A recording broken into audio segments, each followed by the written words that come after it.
Pour ce calendrier de l'Avent numéro 13, le 13 est un chiffre qui porte bonheur, je vais vous proposer d'apprendre une langue. Alors maintenant, j'ai pris un accord avec les écoles de langue, Berlitz? Non, en fait.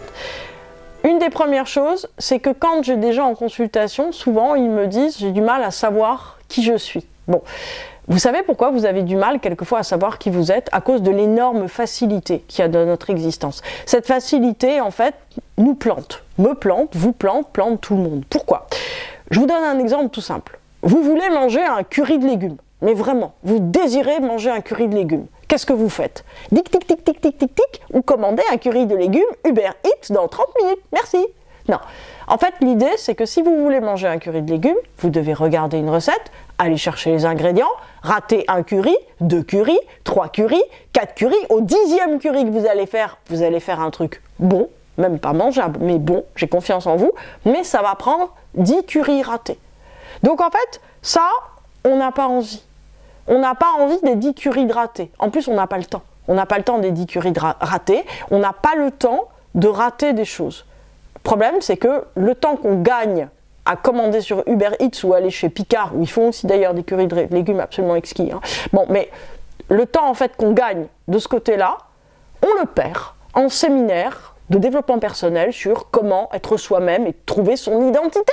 Et oui, et ça coûte vachement plus cher que d'acheter en fait les ingrédients du curry de légumes. Donc en fait, l'idée, c'est d'arriver à comprendre que l'identité, c'est pas une abstraction. En fait, si vous voulez, c'est pas comme le bien-être. Le bien-être, on le sort pas pour le trouver. Le bien-être, il est dans la vie. Il est à l'intérieur de votre vie. De même que votre identité, c'est vous, en fait. C'est vous en train de vivre. C'est pas vous en dehors de tous les éléments. C'est vous dedans. Donc, en fait, l'idée, c'est que refaire un cheminement d'effort, c'est-à-dire, au fond, se réapproprier les choses, se réapproprier des compétences pour faire les choses, fait une différence. Ça fait une différence sur quoi? Sur la confiance en soi. La confiance en soi, c'est quoi? C'est savoir qu'on a des compétences. Ah oui. En fait, la confiance en soi, c'est pas une attitude, c'est pas « je suis vainqueur dans l'existence ». Non, c'est pas ça la confiance en soi. En fait, c'est pas un rôle, la confiance en soi. La confiance en soi, c'est quelque chose qui s'identifie, qui s'édifie, en fait, à chaque étape de notre vie, à chaque seconde de notre vie. La confiance en soi, c'est quelque chose qui se construit. Je suis en train de lire un livre extraordinaire de psychologie dont je ferai certainement le coup de cœur de novembre. Et une des idées clés de ce livre, c'est que pour apprendre à faire quelque chose, il faut prendre le temps d'apprendre. Waouh!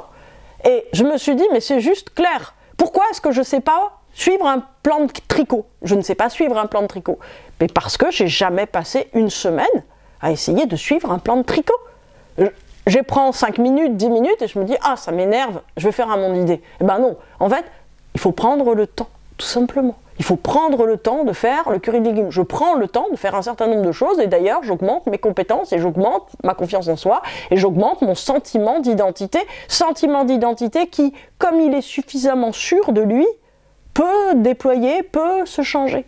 Parce que l'idée, c'est pas d'avoir une identité fixe comme une pierre qui bouge plus. L'idée, c'est d'avoir une structuration suffisamment, j'allais dire fluide, suffisamment riche de potentiel pour qu'elle puisse évoluer et évoluer et évoluer encore. Alors, aujourd'hui, en fait, je vous propose d'apprendre une langue dans le but de faire un voyage. C'est-à-dire que si vous avez envie d'aller en Corée, si vous avez envie d'aller au Vietnam, si vous avez envie d'aller quelque part, je sais pas moi, au Japon, en Amérique du Sud, eh ben, au lieu en fait de regarder sur EasyJet quand est-ce qu'il y a des promotions de vol, etc., ou de vous dire avec qui je pourrais partir, et tiens, je ferais bien ça, à quel moment je pourrais faire ça, est-ce que j'ai le budget, etc. Non, non, non, non. Apprenez la langue. D'abord, apprenez la langue. Dites-vous, le voyage, ça sera la récompense. D'ailleurs, ça vous donnera normalement le temps d'économiser, parce que apprendre le vietnamien, ça se fait pas en 2 heures. Hein. Donc, en fait, le fait d'apprendre une langue, et au bout de vous dire je vais aller visiter le pays, ça va tout changer. Ça veut dire que, en fait, au lieu d'aller dans du tourisme, au lieu d'aller dans un objet de consommation qui s'appelle tourisme, qu'est-ce que vous allez faire?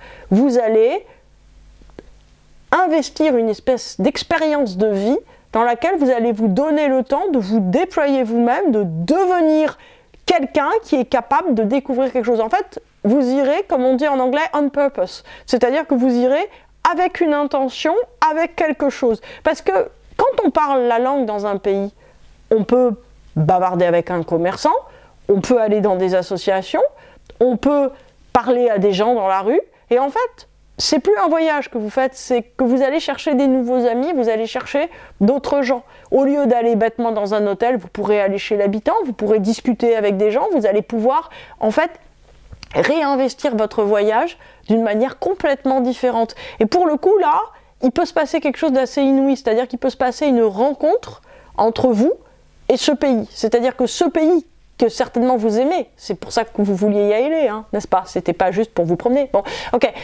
Ce pays que vous aimez, en fait, tout à coup, il va venir vous apprendre des choses que vous n'auriez jamais pu apprendre juste dans des livres ou juste en apprenant une langue, justement. Et en fait, vous allez commencer à tisser un lien avec une culture, tisser un lien avec des gens, et sans doute, c'est le début d'une nouvelle histoire. C'est-à-dire que c'est le début d'une interaction entre vous et un endroit qui va faire quoi? Enrichir votre identité, vous donner confiance en vous, vous donner aussi probablement des compétences et en fait vous emmener au pas d'après de qui vous êtes.